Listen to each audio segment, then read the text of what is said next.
Dahil malakas ako today, sabi ko, kailangan may record lang. Hindi ko alam kailan ko po-post sa followers ko. Ayaw ka naman kasi magsinungaling. Anyway, short lang. Pagkatapos ng eleksyon, May 2022, okay naman ako. Wala naman ako gano'n naramdaman. Siyempre, medyo malungkot ka.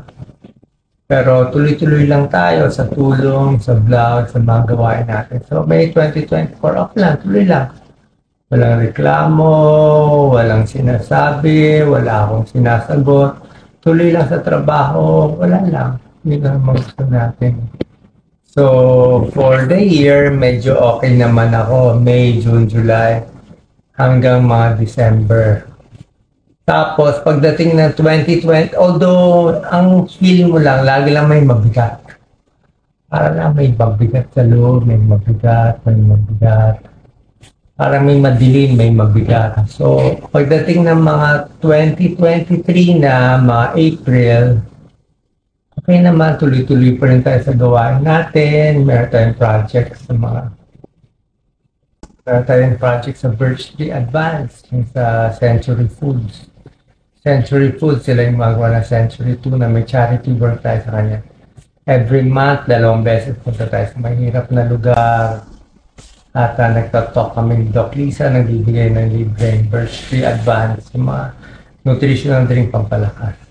Wala po kaming talent dito, libre lang. Gusto ko lang tumulong. Pero wala kasi ako pambayad para makakuha ng crowd, makatulong. Mahal mag-medical mission. So, sila nagbibigay. Pero napansin ko na mga 2023 na, mga April, medyo hirap na ako mag-medical mission.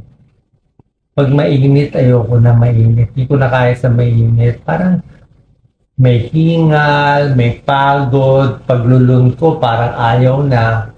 Kaya mapapansin nyo yung mga vlogs ko nung mga 2023, parang ang tips ko lagi, palapit sa edad 60.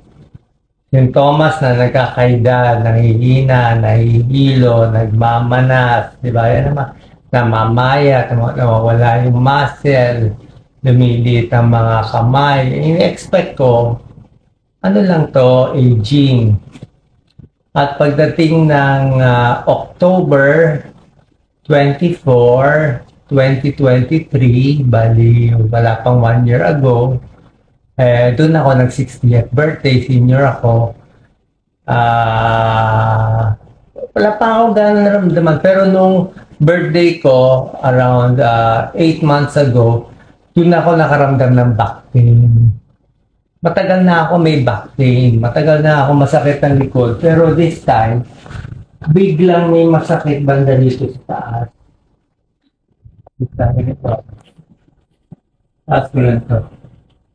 Ito mga butas to ng mga biopsy. Biopsy 1, biopsy 2. Unang biopsy sa baba, itong biopsy dito. Dito pinakamasakit. Mga T10. T10, thoracic 10 dito. Thoracic 10. So dyan sa part na yan, may masakit at hindi ako makahiga sa gabi. Paghiga ako sa gabi, sasakit yon. Upo ako, bumili ako ng Lazy Boy. Lazy Boy, makakatulog ako. Ganito, makakatulog ako. Pero nung October 2023, pag pinalat mo ako, sasakit siya siguro for mga 1 hour, 2 hours, parang nag-spasm siya. Pero pag tinulugan mo, okay lang. Pag tinulugan mo siya, kaya. So that's 8 months ago, 8 months, siguro maybe up to a year ago, doon ko napansin, pag humiga ako, sakit. Kaya ko na lang humiga sa isang gabi, mga 2 hours or 3 hours. Or pag antok na, nakakahiga ako. Pero pag higa ako, masakit dito. Pero isip ko, muscle pain lang yan. Matigas yung kama mo. Palitan mo yung mattress mo. So, sakit siya na sakit. Ginagawa ko, pinapamassage. Masahe lang, pampalambot, stretching, ganyan. Wala naman eh. May ultrasound pa ako ng tiyan noon. 1 year ago, okay naman.